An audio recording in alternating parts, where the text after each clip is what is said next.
Before we dive into this wild HOA showdown, make sure to hit that subscribe button and turn on the notification bell so you never miss another crazy neighborhood story. Trust me, you're going to want to hear how this one ends.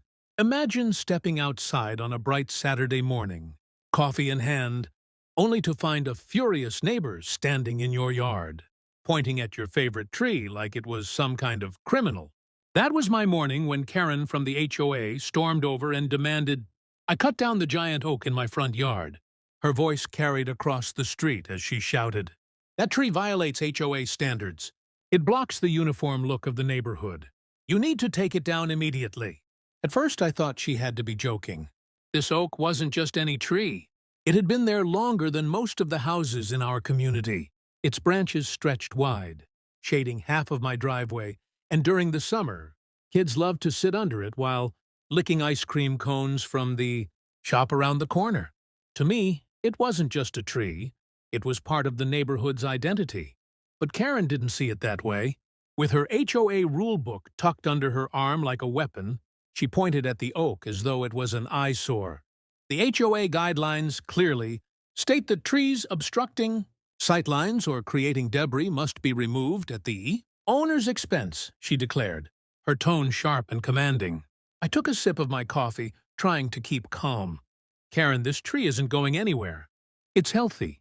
It's beautiful. And honestly, it's none of your business. That set her off even more. She flipped through the HOA handbook, jabbing at sections with her finger. Page 32, right here. No exceptions. But here's the thing. HOA handbooks don't override the law. And I knew something Karen didn't. This particular oak tree was on the city's protected tree list. Cutting it down without a permit wasn't just frowned upon, it was illegal. In fact, anyone who tried could face massive fines. Still, Karen wasn't interested in reason. She gave me an ultimatum. If you don't cut it down within 10 days, the HOA will fine you daily until you comply. At that moment, I realized this wasn't just a petty complaint. Karen was ready to escalate, and she thought she had the power to bully me into submission. But what she didn't know was that I was already prepared to fight back, and I had the law firmly on my side. And so began the battle. Karen and her HOA threats versus me, my oak tree, and the protection of city law. Would I give in to her intimidation, or would she be the one in for a rude awakening? The very next day, I found a bright yellow notice taped to my front door. In bold letters it read, "Violation, tree removal required."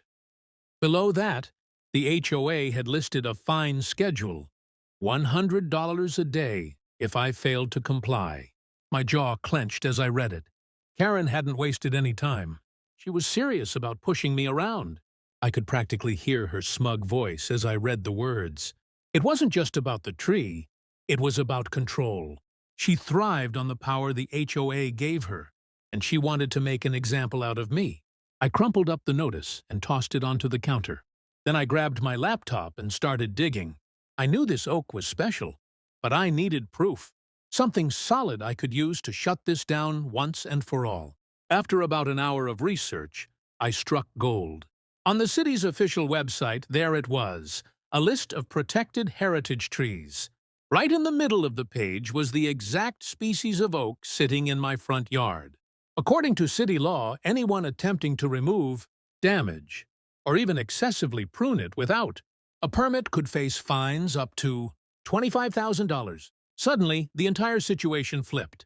Karen thought she had me cornered, but in reality, she was the one in violation, threatening me to break the law. That night, I heard voices outside. Curious, I peeked through the blinds. Sure enough, there was Karen, standing at the edge of my driveway with two other HOA board members. She was pointing at the tree, speaking in an animated, frustrated tone. I couldn't hear every word, but I caught snippets.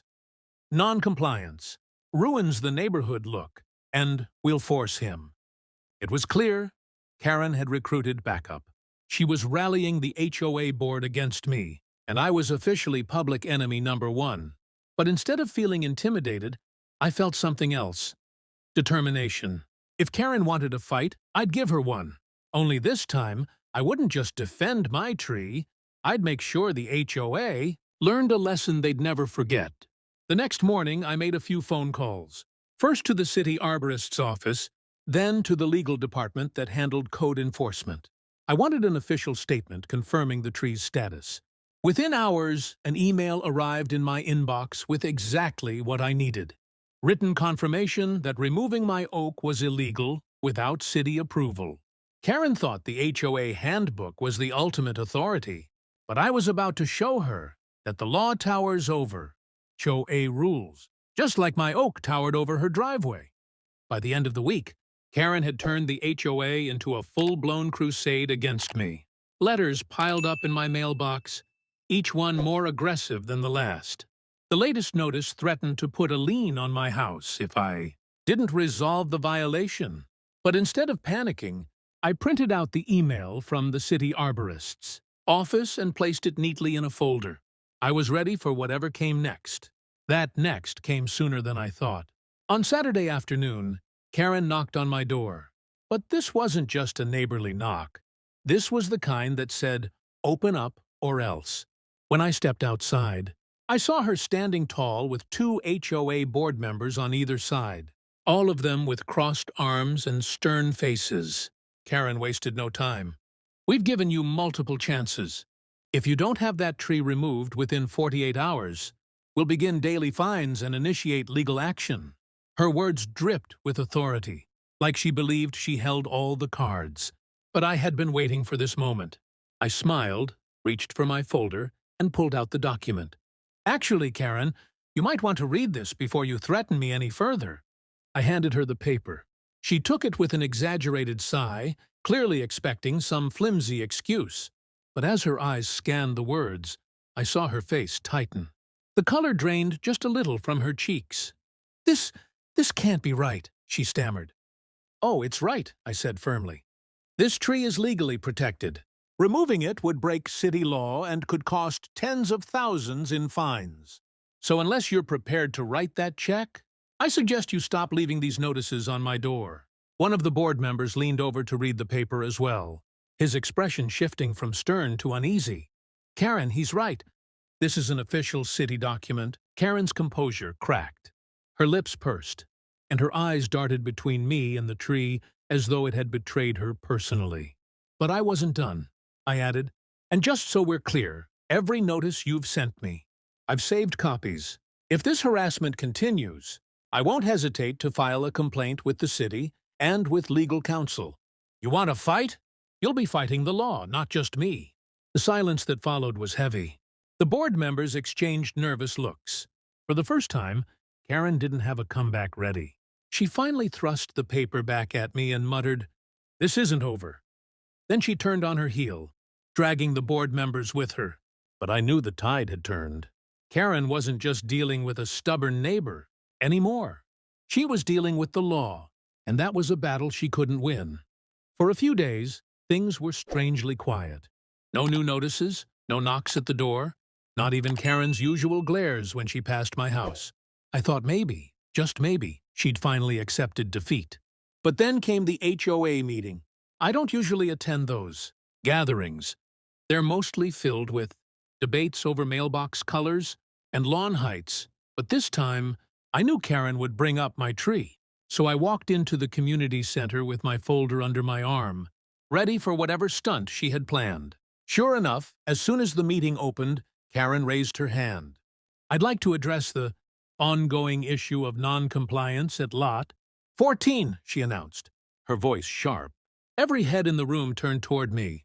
She launched into a dramatic speech about how my tree was destroying the neighborhood's image and creating dangerous debris. She waved a stack of violation notices like they were evidence in a courtroom. But then it was my turn. Calmly, I stood and placed the city's letter on the table. This tree isn't a violation. It's protected by municipal law. Cutting it down would be illegal, and anyone attempting to enforce that action could face serious consequences. I stepped back and let the words sink in. A few board members picked up the letter, reading it carefully. Murmurs rippled through the room. Karen's face turned red. She slammed her palm on the table. "This isn't fair. HOA rules are supposed to matter. If we let one person ignore them, what's next? Chaos. One board member spoke up. Karen, this isn't about fairness. The law is clear. If the city says the tree is protected, then it's protected. We can't override that. The room buzzed with agreement. Neighbors whispered, some even nodding in my direction. For once, I wasn't the outsider. I was the one standing on solid ground. Karen, however, wasn't finished. She rose to her feet, her voice rising to a near shout. So he gets special treatment? He can flaunt our rules and nothing happens? This undermines everything we stand for. That's when another neighbor chimed in from the back. Karen, maybe the problem isn't the tree. Maybe the problem is how you handle things. Laughter broke out across the room. Karen's face went crimson, her jaw clenched tight. She gathered her papers, stuffed them into her binder, and stormed out of the meeting without another word. As the door slammed behind her, I felt the weight of weeks of tension lift off my shoulders. For the first time, I wasn't just defending my tree. I had the neighborhood on my side. But little did I know, Karen wasn't going to let this humiliation slide so easily. She had one last trick up her sleeve. After her meltdown at the HOA meeting, I thought Karen might finally back down. But if there's one thing I've learned about her, it's that she thrives on drama. And she wasn't done with me yet. 2 mornings later, I woke up to the sound of chainsaws. My heart jumped. I rushed outside, and, sure enough, there was a landscaping crew standing in front of my oak tree. And who was there, arms folded and grinning smugly? Karen. She shouted over the noise. The HOA has authorized removal. You can't hide behind your little papers anymore. For a second, I couldn't believe what I was seeing. Karen had actually gone behind the board's back and hired a crew herself. But then my shock turned to calm, because I knew exactly what to do. Stop right there, I called out. The workers shut off their chainsaws, looking confused. I held up my phone. This tree is protected by city law. If you so much as touch a branch, you'll be facing fines of up to $25,000, and I'll make sure the city knows exactly who hired you. The crew leader blinked, then slowly lowered his saw. Protected? You serious? I handed him a copy of the city's letter. He scanned it quickly and then turned to Karen. Lady, you didn't tell us that. We're not getting involved in this mess. Without another word, the crew packed up their tools and drove off. Karen was livid.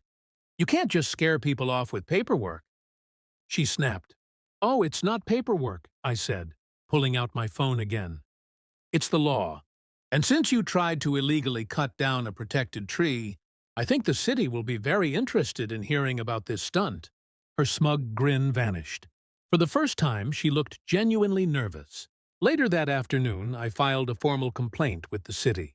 Within days, Karen received a warning letter. She could be fined for attempting unauthorized removal. Word spread fast, and soon the entire neighborhood knew what she'd done. The HOA board, embarrassed by her behavior, voted to strip her of her position. She went from strutting around with a rulebook to being just another neighbor, one who avoided me, and especially my oak tree, like the plague. As for me, I still have my oak, standing tall and proud in my front yard. Its branches sway in the breeze, a reminder that sometimes the best way to stand your ground is to know your rights. Karen thought she could bully me into submission. Instead, she learned the hard way that not even the HOA can stand taller than the law.